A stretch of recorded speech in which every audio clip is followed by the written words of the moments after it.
കല്ലുമ്മക്കായ ഇഷ്ടമില്ലാത്തവരായിട്ട് ആരാ ഉള്ളത് അല്ലേ? ഇന്ന് നമുക്ക് കണ്ണൂരുകാരുടെ സ്പെഷ്യൽ ആയിട്ടുള്ള അരിക്കടുക്ക അഥവാ കല്ലുമ്മക്കായ നിറച്ചത് ഉണ്ടാക്കാം കേട്ടോ. അതിന് വേണ്ട സാധനങ്ങൾ: ഒരു 5-6 മണിക്കൂർ കുതിർത്തി വെച്ചിട്ടുള്ള ചോറ് വെക്കുന്ന അരി, കുറച്ച് ചെറിയ തേങ്ങ, പെരുംജീരകം, കുറച്ച് ചെറിയ ജീരകം, പിന്നെ കുറച്ച് ചെറിയുള്ളിയുടെ പകരം സവാള വേണമെങ്കിലും എടുക്കാം കേട്ടോ കുറച്ച്. പിന്നെ അതുപോലെ തന്നെ ഒരു 2 പച്ചമുളക് നിങ്ങളുടെ എരിവിനനുസരിച്ച്, കുറച്ച് ഉപ്പ്, പിന്നെ കുറച്ച് അരിപ്പൊടി വേണം കേട്ടോ. ഇനി ഇതൊന്ന് മിക്സ് ചെയ്തെടുക്കുക വേണ്ടത്. അരച്ചെടുക്കാം, നല്ല ഫൈനായിട്ട് അരച്ചെടുക്കേണ്ട ആവശ്യമില്ല കേട്ടോ. നമുക്ക് അടിപൊളിയായിട്ട് തന്നെ എന്ത് ക്ലീനാക്കി എടുക്കണം, കല്ലുമ്മക്കായ ക്ലീനാക്കി എടുക്കണേ. കാരണം അതിൻ്റെ ഉള്ളിൽ ആ ഒരു മണലൊന്നും പോയിട്ടില്ലെങ്കിൽ നല്ലോണം കല്ല് കടിക്കുവേ.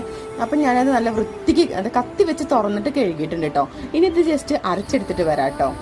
ഓവറായിട്ട് ഞാൻ പറഞ്ഞല്ലോ ഫൈൻ പേസ്റ്റായിട്ട് അരക്കേണ്ട ആവശ്യമില്ല, ജസ്റ്റ് ഒന്ന് ആ എല്ലാതൊന്ന് മിക്സായി കിട്ടിയാൽ മതി.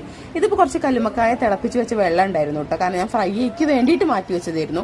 അപ്പോൾ അതിൻ്റെ വെള്ളം കൂടി കൂട്ടിയിട്ടാണ് ഞാൻ അരയ്ക്കണത്. നിങ്ങൾക്ക് ഓപ്ഷനിലാണ്, വെള്ളമൊന്നും വേണമെന്നില്ല, ഞാനതിൻ്റെ ടേസ്റ്റ് കൂടാൻ വേണ്ടിയിട്ട് ചെയ്തു എന്നുള്ളതുള്ളേ. പിന്നെ അരച്ച് കഴിഞ്ഞിട്ട് പത്തിരിപ്പൊടി എടുത്തിട്ട് ആ ബാറ്ററിലൊന്ന് മിക്സ് ആക്കണം, കാരണം ആ ബാറ്റർ ഒന്ന് ടൈറ്റ് ആയിട്ട് വരാൻ വേണ്ടിയിട്ടാണ് അങ്ങനെ ചെയ്യുന്നത്. അതുപോലെ തന്നെ ഞാൻ ഈ കല്ലുമ്മക്കായ ചെറിയ പീസാക്കിയിട്ട് ഇതിലിട്ടിട്ടുണ്ട്. അതൊക്കെ നിങ്ങൾക്ക് ഓപ്ഷനിലാണ് കേട്ടോ. പിന്നെ കല്ലുമ്മക്കായ നിറച്ചെടുക്കുകയാണ് വേണ്ടത്.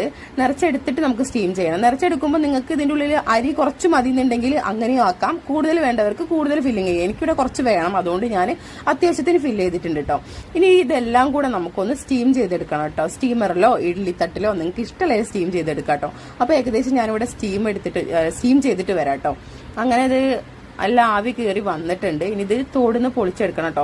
തോട് പൊളിക്കാണ്ടാണ് കേട്ടോ ഞാനിവിടെ കാലിക്കറ്റ് ബീച്ചിലൊക്കെ കണ്ടിട്ടുള്ളത്. പക്ഷെ അത് നല്ല എണ്ണയിലിട്ട് പൊരിച്ച് ഡീപ് ഫ്രൈ ആക്കി എടുക്കണേ. പക്ഷെ ഞാൻ ഇൻസ്റ്റാഗ്രാമിലൊക്കെ കണ്ട റെസിപ്പിയിൽ തോട് പൊളിക്കുന്നുണ്ട് കേട്ടോ. അപ്പൊ നമുക്ക് തോട് കത്തി വെച്ചിട്ട് തന്നെ പൊളിച്ചെടുക്കാം, കാരണം അതിങ്ങനെ ഉള്ളിൽ പിടിച്ചുകൊണ്ട് വെക്കും. ഇതിന്റെ ഈ ഉള്ളിലത്തെ സാധനം വേണമെങ്കിൽ ക്ലീൻ ചെയ്യാം, പക്ഷെ ഞാൻ പൊതുവെ ക്ലീൻ ചെയ്യാറില്ല, ജസ്റ്റ് കാണിച്ചെന്നുള്ളൂ കേട്ടോ. എനിക്ക് വയറുവേദനയോ അങ്ങനത്തെ കുഴപ്പമൊന്നും ഇതുവരെ ഉണ്ടായിട്ടില്ല കേട്ടോ. ഉള്ളവർ നല്ലോണം ക്ലീൻ ചെയ്തോളണം കേട്ടോ. ഇനി നമുക്ക് അത് ജസ്റ്റ് ഒന്ന് ഫ്രൈ ചെയ്തെടുക്കാനുള്ള മസാല ഉണ്ടാക്കാം കേട്ടോ. അതിന് വേണ്ടിയിട്ട് കുറച്ച് വെളുത്തുള്ളി, ഒരു 3-4 വെളുത്തുള്ളി കുത്തിയിട്ടിട്ടുണ്ട്. അത് നിങ്ങൾക്ക് വേണമെങ്കിൽ ഇട്ടാൽ മതി. വെളുത്തുള്ളി എപ്പോഴും വയറിന് നല്ലതല്ലേ, ഞാൻ മാക്സിമം എല്ലാത്തിലും വെളുത്തുള്ളി ഇടാൻ നോക്കലുണ്ട്.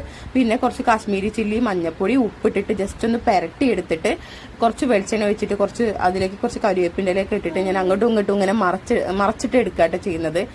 ഇതിലെൻ്റെ മോളെ നോയ്സൊക്കെ ഉണ്ടാവും കേട്ടോ, കാരണം വോയിസ് ഓവർ ചെയ്യുന്ന സമയത്ത് അവൾ അടുത്തുണ്ടേ. കണ്ടില്ലേ, നല്ല അടിപൊളിയായിട്ടുള്ള കല്ലുമ്മക്കായ ഫ്രൈ ഇവിടെ റെഡി ആയിട്ടുണ്ട് കേട്ടോ.